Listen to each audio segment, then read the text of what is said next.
सहना भवतु सहनौ भुनक्तु सह वीर्यं करवावहै तेजस्विनावधीतमस्तु मा विद्विषावहै।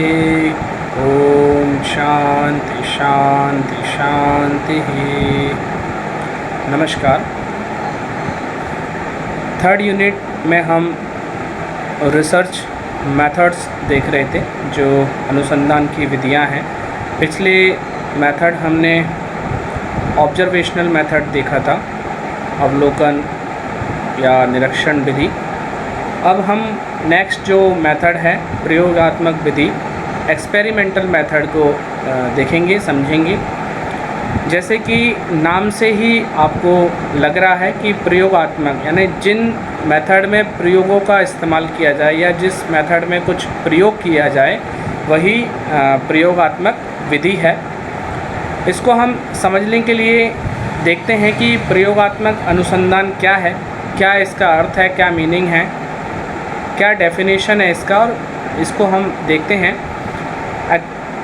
प्रयोगात्मक अनुसंधान एक अनुसंधान की प्रमुख विधि है, यानी जो रिसर्च मेथड है उन्हीं में से एक यह मेथड है।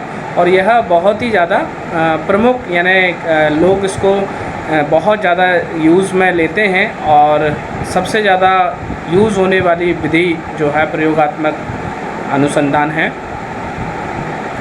इसमें कार्य कारण संबंध को स्थापित किया जाता है, यानी कोई यदि हम कार्य कर रहे हैं तो उसके पीछे कारण क्या है, यदि कारण है तो फिर कार्य होगा ही। इस प्रकार की ये जो दोनों बातें हैं, इनको हम इनके जो संबंध हैं, इन दोनों के बीच जो संबंध है उसको हम स्थापित करते हैं। कार्य कारण संबंध को स्थापित करने के लिए दो स्थितियां यहाँ बनती हैं। पहला तो कि यदि कोई कारण है तो उसका प्रभाव होगा, यानी जैसे मैं आपको एग्ज़ाम्पल के तौर पर यदि बताऊं कि यदि किसी रूम में स्मार्ट बोर्ड है तो उसका एक अलग प्रभाव बच्चों के ऊपर पड़ेगा। तो यही बात यदि ये कह रहे हैं कि यदि कारण है तो उसका प्रभाव होगा। दूसरा यह सिद्ध करना है कि कारण नहीं है तो फिर प्रभाव भी नहीं होगा।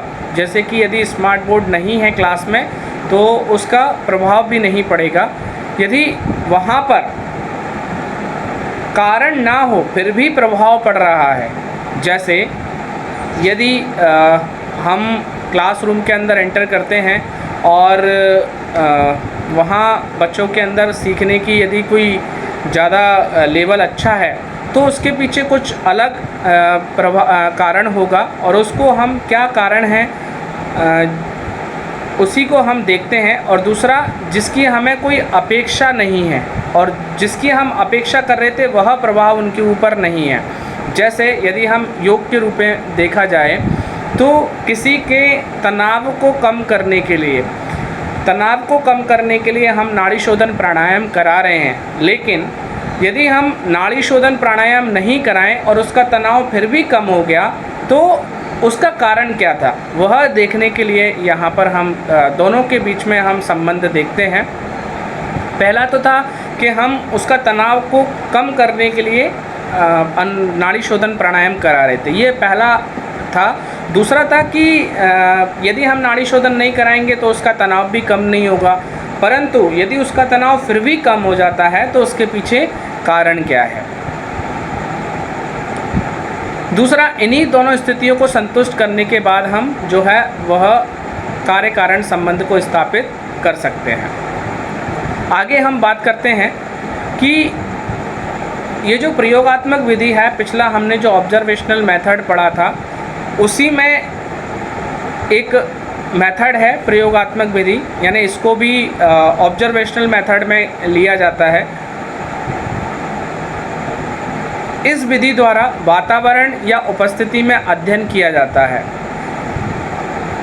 यानी इसके ऊपर हम कोई ना कोई चीज़ का प्रयोग करते हैं, कोई वातावरण का प्रयोग करते हैं या कुछ टूल्स का प्रयोग करते हैं या कुछ स्किल्स का हम प्रयोग करते हैं। दूसरा कि प्रयोग किसी भी वैज्ञानिक अध्ययन की सर्वश्रेष्ठ विधि होती है। यानी हम ये चीज़ तो मानते ही हैं कि यदि प्रयोग द्वारा किन्हीं चीज़ों को तथ्य के आधार पर रखा जा रहा है तो वह जो है वह वैज्ञानिक अध्ययन है, यानी वह साइंटिफिक जो है वो मेथड है, और वह साइंस के द्वारा, स्टैटिक्स के द्वारा या गणित के द्वारा या मैथमेटिकल कैलकुलेशन के द्वारा उसको हम सामने रखते हैं, तो वह जो है वो सर्वाधिक प्रामाणिक और विश्वसनीय एवं वैध होते हैं। और योग एवं मनोविज्ञान में सर्वाधिक महत्वपूर्ण योगदान प्रयोगात्मक विधि का रहा है, क्योंकि यहाँ हम कैलकुलेशन के माध्यम से और प्रयोग के माध्यम से हम जो है तथ्य को सामने रखते हैं, या जो रिज़ल्ट हमारे सामने आए हैं, जो परिणाम हमारे सामने आए हैं, वह हम कैलकुलेशन के साथ में या स्टैटिक्स के साथ में हम उनको सामने रखते हैं। और योग और मनोविज्ञान के क्षेत्र में यह ज़्यादा कारगर साबित हुई है।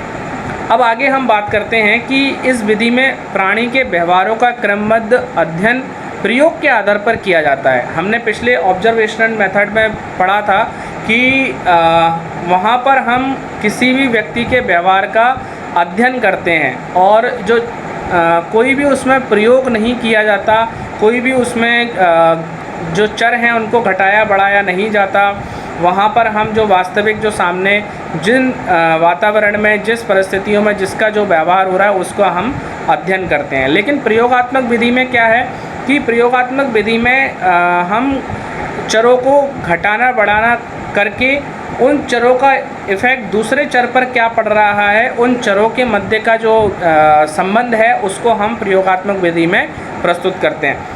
आगे प्रयोग नियंत्रित अवस्था में किए जाने वाले क्रमबद्ध निरीक्षण को कहते हैं, या निरीक्षण पूर्व नियोजित योजना के अनुसार किया जाता है।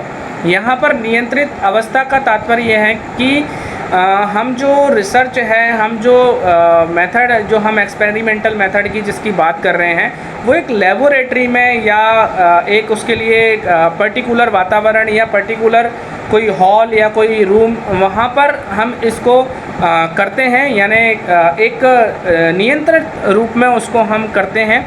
दूसरा, हम किसी के ऊपर प्रयोग करने से पहले उसकी एक पूरी योजना बनाते हैं कि हम किस प्रकार की उसके ऊपर प्रयोग करेंगे या क्या चीज़ हम उसको देंगे कि उसका रिज़ल्ट हमें आएगा, यानी क्या कारण है, क्या कार्य है जो उसके ऊपर हो रहा है जिसका प्रभाव हमको देखने को मिल रहा है।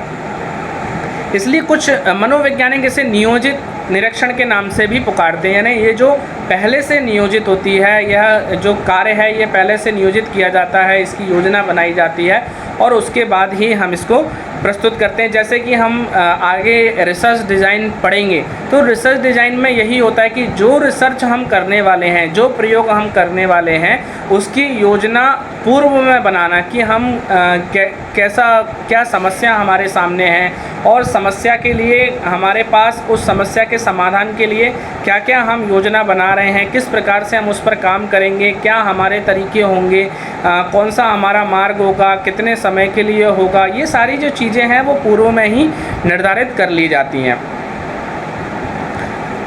इसका तात्पर्य यह है कि प्रयोगकर्ता पहले से ही प्रयोग का विषय, प्रयोगात्मक समस्या एवं प्रयोग की संपूर्ण प्रक्रिया तय कर लेता है और तब निरीक्षण करता है। जैसा कि मैंने अभी आपको बताया कि कोई भी रिसर्च करने से पहले या कोई भी शोध करने से पहले हम उस शोध के लिए समस्या का निर्धारण करते हैं।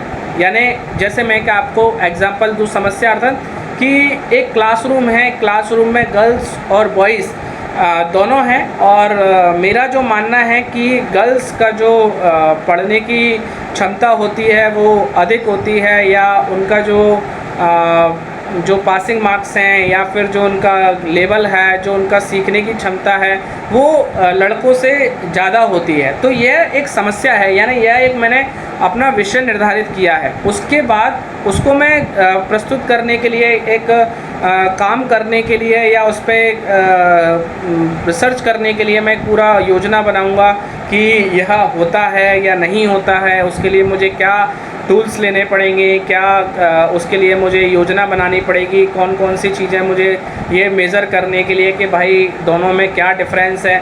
तो ये सारी चीज़ें पहले से योजना इसकी हम तैयार करते हैं। इसी को नियंत्रित अवस्था या फिर ये कहें कि संपूर्ण प्रक्रिया पहले से ही तय की जाती है। किसी भी, अब हम आगे देखते हैं कि किसी भी प्रयोग में दो व्यक्तियों का होना जरूरी है। पहला प्रयोगकर्ता और दूसरा प्रयोज्य। प्रयोगकर्ता कौन है? जो प्रयोग कर रहा है, यानी कि जिस पर हम काम कर रहे हैं, जो काम कर रहा है, जो काम करेगा, जो रिसर्च करेगा, जो उस सारा योजना बनाएगा, उसको हम क्या कहेंगे? उसको हम कहेंगे प्रयोगकर्ता। दूसरा है प्रयोज्य, यानी जिस पर हम काम करेंगे तो उसे कहेंगे प्रयोज्य।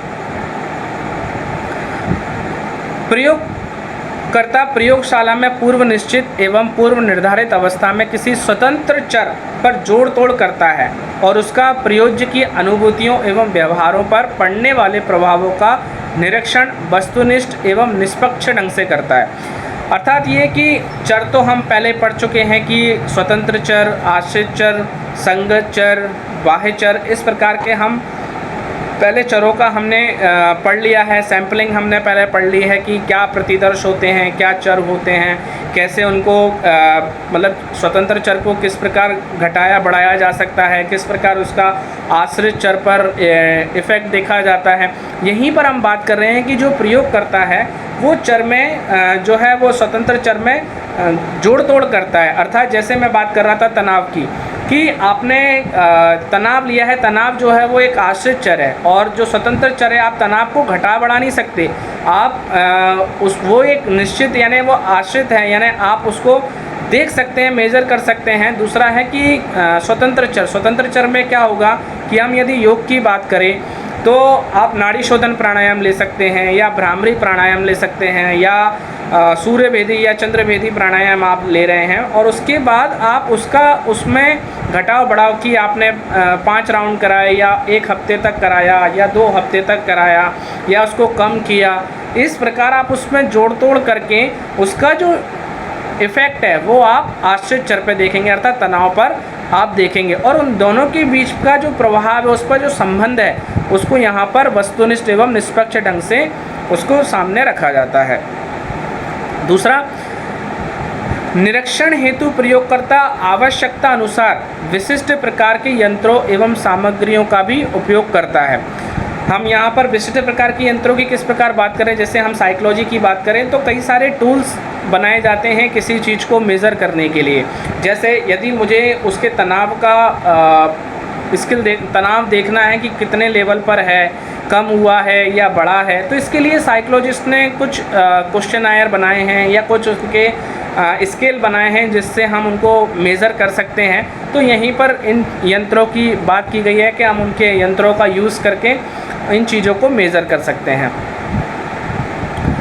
इस तरह प्राप्त तथ्यों को सांख्यिकीय विश्लेषण कर ठोस एवं प्रमाणिक परिणाम प्राप्त करता है। यानी जो हमें रिजल्ट सामने आएगा, जो डाटा हमारे सामने आएगा, उस डाटा को हम सांख्यिकी के माध्यम से यानी स्टैटिक्स के माध्यम से उसे हम यह क्लियर करेंगे कि यह कितने लेवल पर जो है वो सिद्ध हुआ है कि नाड़ी शोधन प्राणायाम से यानी स्वतंत्र चर का जो इफ़ेक्ट है वो आश्रित चर पर देखा गया। तो यह हम सांख्यिकी के माध्यम से, तथ्यों के माध्यम से, कैलकुलेशन के माध्यम से हम उसको सामने रखते हैं, उन प्रमाणिकता को हम सामने रखते हैं। इसी को हम प्रयोगात्मक शोध कहते हैं। फिर जिसके आधार पर वह प्राणी के व्यवहारों से संबंधित नियमों एवं सिद्धांतों की स्थापना एवं व्याख्या करता है कि भाई हमने ये रिसर्च की है, इसका परिणाम यह है, देखा गया है, यदि ये फॉलो करता है तो इसका इफ़ेक्ट ये पड़ेगा, यानी ये नाड़ी शोधन करेगा तो तनाव कम होगा। यानी ये जो सिद्धांत हैं, ये जो नियम हैं, ये हमारे सामने प्रस्तुत हो जाते हैं। अब हम बात करते हैं कि प्रयोगात्मक समूह में एवं नियंत्रित समूह, यानी जब हम किसी चीज़ को प्रयोग करते हैं या कोई हम एक्सपेरिमेंटल किसी के ऊपर करते हैं तो यहाँ पर 2 समूह होते हैं। कार्य कारण संबंधों को स्थापित करने के लिए हमें 2 परिस्थितियों को संतुष्ट करना होता है। पहली परिस्थिति में यह देखना होता है यदि कारण है तो प्रभाव होगा, दूसरी परिस्थिति में हमें यह देखना होता है कि कारण नहीं है तो प्रभाव भी नहीं होगा। तो इन दोनों की जो स्थितियां हैं वो 2 समूह में हम देखते हैं। पहला है प्रयोगात्मक समूह, दूसरा है नियंत्रित समूह। प्रयोगात्मक समूह में, इस समूह में शोधकर्ता द्वारा स्वतंत्र चर में जोड़ तोड़ किया जाता है। यह सिद्ध किया जाता है कि यदि कारण है तो इसका प्रभाव होगा। जोड़ तोड़ का प्रभाव आश्रित चर पर देखा जाता है। हम हमने प्रयोगात्मक के लिए हमने पहले तनाव और नाड़ी शोधन को समझा था। यहाँ हम दूसरी बात कर लेते, कोई और एग्जाम्पल ले लेते हैं। जैसे किसी मार्केट में, जैसे आपने आजकल सुना होगा कि हॉर्लिक्स आ गए हैं, बूस्ट आ गया है, बॉर्नवीटा आ गया है, और इसमें देखा जाता है कि इसको पीने से हमें बच्चे को एनर्जी मिलती है, दूध और ज़्यादा टेस्टी हो जाता है, बच्चा उसको पीता है और उसके बाद एनर्जी हो जाती है। तो यहाँ पर हम दो ग्रुप रख लेते हैं, एक है एक्सपेरिमेंटल ग्रुप और एक है कंट्रोल ग्रुप, यानी प्रयोगात्मक समूह और नियंत्रित समूह। तो यह जो दो ग्रुप हैं ये दोनों एक ही एज ग्रुप के होंगे, एक ही क्लास के होंगे, और इन दो ग्रुपों में जैसे आपने एक क्लास में 40 बच्चे हैं तो 40 बच्चों में से आपने 20 को रखा एक्सपेरिमेंटल में और 20 को रखा कंट्रोल ग्रुप में। अब यहाँ आप जो बॉर्नवीटा है वो आप एक्सपेरिमेंटल ग्रुप को दे रहे हैं और कंट्रोल ग्रुप को आप कुछ भी नहीं दे रहे हैं। तो उसके बाद आप ये देखेंगे कि जब आपने इनको महीने भर या कोई आपने जो टाइम डिसाइड किया है एक हफ्ते तक या एक महीने तक आपने उनको बॉर्नवीटा पिलाया, और जो आपने 20 जो आपने कंट्रोल ग्रुप में रखे थे उनको आपने कुछ भी नहीं दिया। फिर आप दोनों का एक महीने बाद फिर से डाटा लेंगे और डाटा लेने के बाद आप यह देखेंगे कि क्या एक्सपेरिमेंटल ग्रुप में कुछ चेंजेस हैं या कुछ इफ़ेक्ट बॉर्नवीटा का पड़ा है, और इधर आप कंट्रोल ग्रुप में देखेंगे कि क्या इनको कुछ भी नहीं देने से इनके ऊपर इफ़ेक्ट पड़ा है। यदि इनके ऊपर कंट्रोल ग्रुप में इफ़ेक्ट पड़ता है तो आप उसका भी विश्लेषण करेंगे कि भाई क्या ऐसी चीज़ें हैं जिनका इफ़ेक्ट इनके ऊपर देखा गया, और दूसरा आप एक्सपेरिमेंटल ग्रुप में देखेंगे कि कितना आपका जो बॉर्नवीटा है उसका कितना इफ़ेक्ट उनके ऊपर देखने को मिला। तो ये हैं एक्सपेरिमेंटल ग्रुप और कंट्रोल ग्रुप। एक्सपेरिमेंटल ग्रुप वह जिस पर आप प्रयोग करते हैं, कंट्रोल ग्रुप वह जिस पर आप कोई प्रयोग नहीं करते हैं। जैसे आपने एक्सपेरिमेंटल ग्रुप में जो इंडिपेंडेंट वेरिएबल है उसका प्रभाव आप डिपेंडेंट वेरिएबल पर देख रहे हैं, और कंट्रोल ग्रुप में आपने कोई वेरिएबल में घटाना बढ़ाना नहीं किया है और उसका इफ़ेक्ट आप जो है वो डिपेंडेंट वेरिएबल पर देख रहे हैं। तो इस प्रकार का जो दोनों हैं सामने हम प्रयोगात्मक जो रिसर्च है उसमें हम इन दोनों का यूज़ करते हैं। अब हम बात करते हैं प्रयोगात्मक विधि के गुणों की, कि क्या इस मेथड में गुण होते हैं। तो हम इनके गुण देख लेते हैं। पहला है प्रयोगात्मक विधि में वस्तुनिष्ठ निरीक्षण द्वारा व्यक्ति के व्यवहार एवं अंतर निरीक्षण द्वारा उसकी मानसिक अनुभूति दोनों का अध्ययन किया जा सकता है। यानी कि जो हम एक्सपेरिमेंटल रिसर्च की बात कर रहे हैं उसमें हम व्यक्ति के बाह्य और आंतरिक, यानी कि उसके व्यवहार किस प्रकार का है और उसके अंदर के जो मानसिक अनुभूतियां हैं, यानी वो क्या सोचता है, कैसे उसके थॉट्स हैं, हम दोनों का अध्ययन इसमें कर सकते हैं। इस प्रकार इस विधि में वस्तुनिष्ठ निरीक्षण एवं अंतर निरीक्षण दोनों विधियों का समन्वय है। फलस्वरूप मनुष्य के अनुभव एवं व्यवहार दोनों का अध्ययन संभव है। यानी आप उसके क्या वो अनुभव करता है उसका भी आप अध्ययन कर सकते हैं, और किस प्रकार का वो व्यवहार कर रहा है उसका भी आप इस विधि द्वारा अध्ययन कर सकते हैं। अतः हम कह सकते हैं कि मनोविज्ञान की विषय वस्तु का सही अध्ययन इस विधि द्वारा संभव है।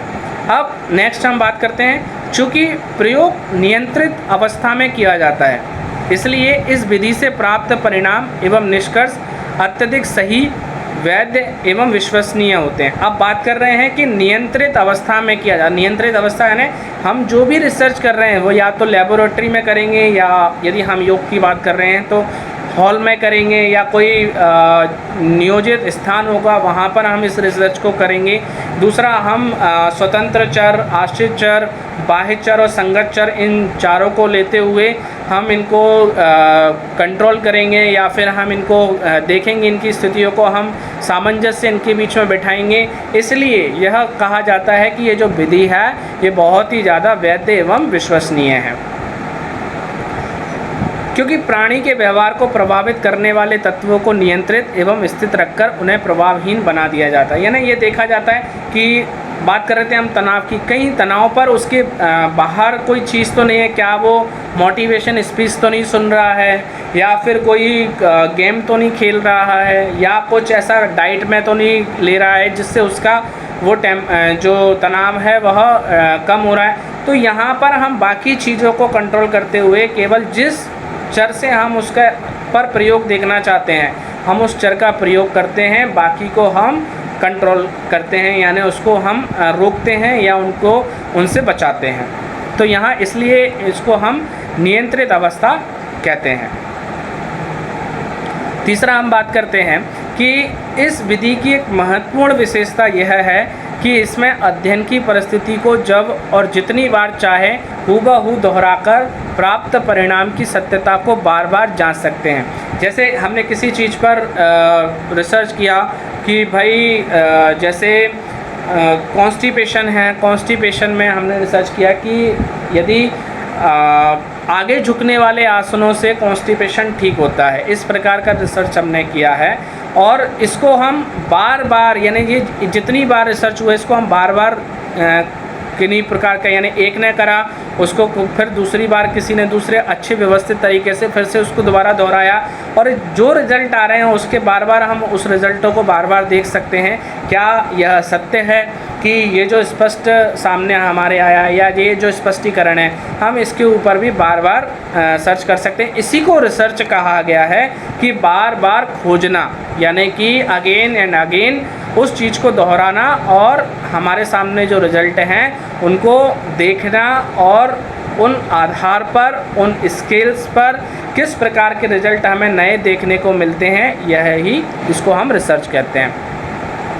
अतः इस विधि से प्राप्त परिणामों को सत्यापित करने की पूरी गुंजाइश है, जो वैज्ञानिक अध्ययन का एक प्रधान गुण माना जाता है। नेक्स्ट हम बात करेंगे प्रयोगात्मक विधि से प्राप्त प्रदत्त गुणात्मक एवं परिणात्मक दोनों प्रकार के होते हैं। अतः इनके आधार पर मानव व्यवहार से संबंध ठोस निष्कर्ष निकाले जा सकते हैं तथा उनके संबंध में सामान्य नियम भी बनाए जा सकते हैं। इस विधि द्वारा प्राप्त परिणाम को अधिक विश्वसनीय एवं सार्थक बनाने हेतु समान अवस्था में एक से अधिक व्यक्तियों पर प्रयोग किए जाते हैं, और जब सभी से करीब करीब समान प्रदत्त प्राप्त होते हैं तब प्राप्त परिणाम को विश्वसनीय एवं प्रमाणिक माना जाता है। जैसे हम बात कर रहे थे कि स्वतंत्र चर और आश्रित चर की, जैसे नाड़ी शोधन का यदि मैं किसी एक व्यक्ति पर देखूंगा तो हो सकता है उसका नहीं कम हो या हो सकता है उसका काम हो, तो हम एक एज ग्रुप के लोगों को ज़्यादा क्वांटिटी में लेते हैं या सैंपल उनका ज़्यादा लेते हैं और उनके बाद फिर उस पर उनका प्रयोग करते हैं। तो हमें यह हम तथ्यों के साथ बोल सकते हैं, प्रमाणिकता के साथ बोल सकते हैं कि हमने नाड़ी शोधन का जो प्रभाव है वो तनाव पर देखा है। इससे पहले हमने सैम्पलिंग को पढ़ लिया है, तो ये चीज़ें ज़्यादा स्पष्ट आपको हो जाएंगी कि हम किस प्रकार के सैंपल लेते हैं और किस प्रकार उन पर यूज़ करते हैं, जिससे हमारी जो रिसर्च है वो वैज्ञानिक रूप से या तथ्यात्मक रूप से या सैद्धांतिक रूप से वह हम उसको हम प्रस्तुत कर सकते हैं या उसको हम विश्वसनीय बना सकते हैं। पांचवा, इस विधि का उपयोग सामान्य, असामान्य, बच्चे, प्रौढ़ एवं बूढ़े सभी प्रकार के व्यक्तियों एवं पशुओं पर उनकी मानसिक एवं शारीरिक क्रियाओं के अध्ययन हेतु किया जा सकता है। अतः इसमें व्यापकता का गुण है, यानी केवल ये नहीं है कि हम इस प्रयोगात्मक समूह में क्या केवल हम बच्चों के ऊपर कर सकते हैं या केवल महिलाओं के ऊपर कर सकते हैं या पुरुषों के ऊपर कर सकते हैं। आप इसमें किसी भी एज ग्रुप के व्यक्ति या किसी भी सेक्स ग्रुप के व्यक्ति या किसी भी जेंडर के व्यक्तियों को, यानी आप समान किसी भी व्यक्ति के ऊपर कोई एज ग्रुप बनाइए और उस एज ग्रुप पर आप इस रिसर्च को कर सकते हैं। कुछ चीज़ें ऐसी हैं कि जो मनुष्यों पे नहीं की जा सकती, आपको जानवरों पे करना पड़ेगा, या कुछ जानवरों पे भी नहीं, कुछ और चीज़ों पे भी आप रिसर्च कर सकते हैं। जैसे हम यदि बॉटनी के क्षेत्र में जाएं तो पेड़ पौधों पर भी रिसर्च होती है, और यदि हम जूलॉजी में जाएं तो जानवरों के ऊपर रिसर्च होती है। तो इस प्रकार का ये जो प्रयोगात्मक रिसर्च है ये हर किसी पर यूज़ की जा सकती है। इसके बाद यह एक सर्वाधिक वैज्ञानिक विधि है, क्योंकि इसमें वैज्ञानिक विधि के सारे गुण पाए जाते हैं। आगे इस विधि की महत्ता इससे भी प्रमाणित हो जाती है कि किसी भी विचार या सिद्धांत के पक्ष में चाहे जितने भी प्रमाण हों, यह सिद्धांत या विचार तब तक प्रमाणिक रूप में स्वीकार नहीं किया जा सकता जब तक कि प्रयोगात्मक निरीक्षण द्वारा प्राप्त तथ्य उसके पक्ष में ना मिले। जैसे मैंने आपको पहले बात किया था कि मेरा मानना है कि जो गर्ल्स हैं उनका जो इंटेलिजेंस है वो ज़्यादा होता है, ये मेरा मानना है। लेकिन जब तक इस बात को हम प्रामाणिकता के साथ, प्रयोग के साथ सिद्ध नहीं करते, सैद्धांतिक रूप से, वैज्ञानिक रूप से, तथ्यों के साथ, यानी मैथमेटिकल कैलकुलेशन के साथ में, स्टैटिक्स के साथ में, जब तक हम इस पर काम नहीं करते तब तक यह प्रमाणित नहीं होता। तो जब हम इसको काम कर लेते हैं, इसके रिजल्ट हम निकाल लेते हैं, इसका परिणाम जब हम निकाल लेते हैं तो हम इसे वैध मान सकते हैं या विश्वसनीय मान सकते हैं। अब इसमें कुछ सीमाएं हैं कि क्या क्या सीमाएं हैं प्रयोगात्मक विधि की। तो पहला हम देखें कि प्रयोगशाला में प्रयोगकर्ता द्वारा कृत्रिम रूप से उत्पन्न की गई परिस्थितियों में किया जाता है जो स्वाभाविक रहती हैं। अतः प्रयोज्य द्वारा किया गया व्यवहार भी बनावटी होता है। फलतः ऐसे व्यवहारों का वास्तविक जीवन से यथेष्ट संबंध नहीं रहता। अब हम किसी के ऊपर यदि हमने किसी ग्रुप के ऊपर कोई हम प्रयोग कर रहे हैं और उसके लिए हमने एक निर्धारित स्थान बनाया है या लेबोरेटरी में हम किसी के ऊपर रिसर्च कर रहे हैं, तो ये चीज़ें जिसके हम ऊपर रिसर्च कर रहे हैं उनको पहले से पता है कि भाई ये मेरे ऊपर प्रयोग करने वाला है, तो मैं जो अपना व्यवहार है वो इसके सामने इस तरीके से प्रस्तुत करूँगा। यानी जो वास्तविकता है वो उस प्रकार के व्यवहारों को प्रस्तुत नहीं करता है, जिससे हमारे जो वास्तविक अध्ययन है वह कहीं ना कहीं ठीक नहीं होता है। इसलिए बोला गया है कि यह जो वास्तविक जीवन से यथेष्ट संबंध नहीं रखता। यानी हम रिसर्च करना चाहते हैं लेकिन उसके जो कार्य हैं, प्रभाव है, वो हम वहाँ तो देख लेते हैं लेकिन व्यवहारिक जीवन में वैसा नहीं हो पाता है।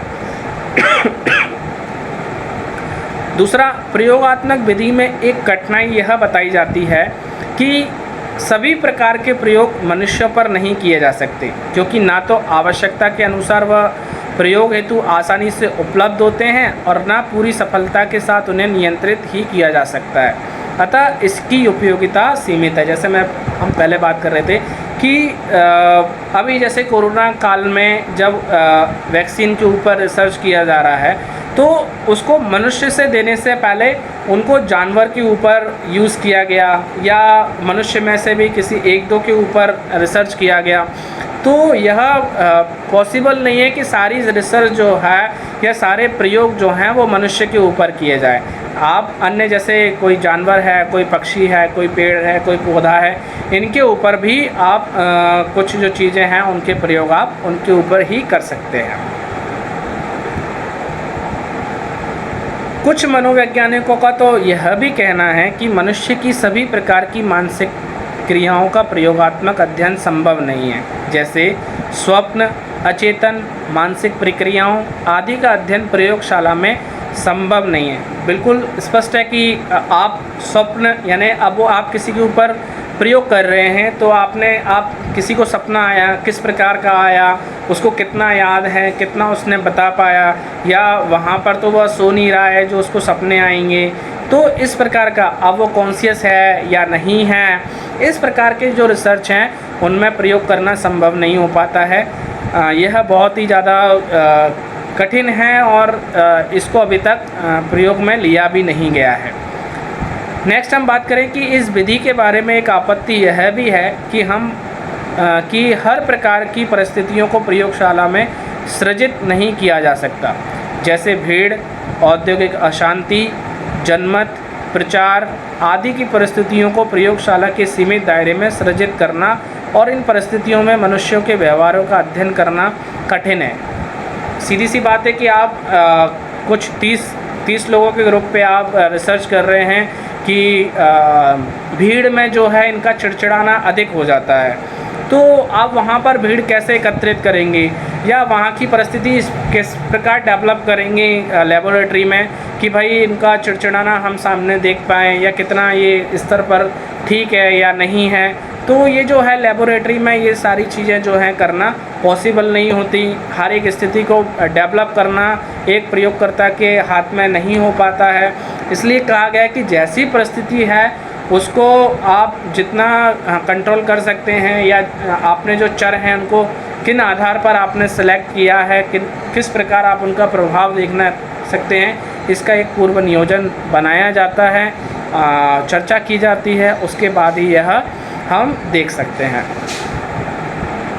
तो यह है आज हमने जो प्रयोगात्मक शोध पढ़ा। आशा करता हूँ कि मैं इसको आपको समझा पाया हूँ और आप इसको और समझने के लिए और जो बुक्स हैं उनको आप पढ़िए। जितना आप ज़्यादा से ज़्यादा पढ़ेंगे उतना आपको यह क्लियर होता जाएगा। धन्यवाद।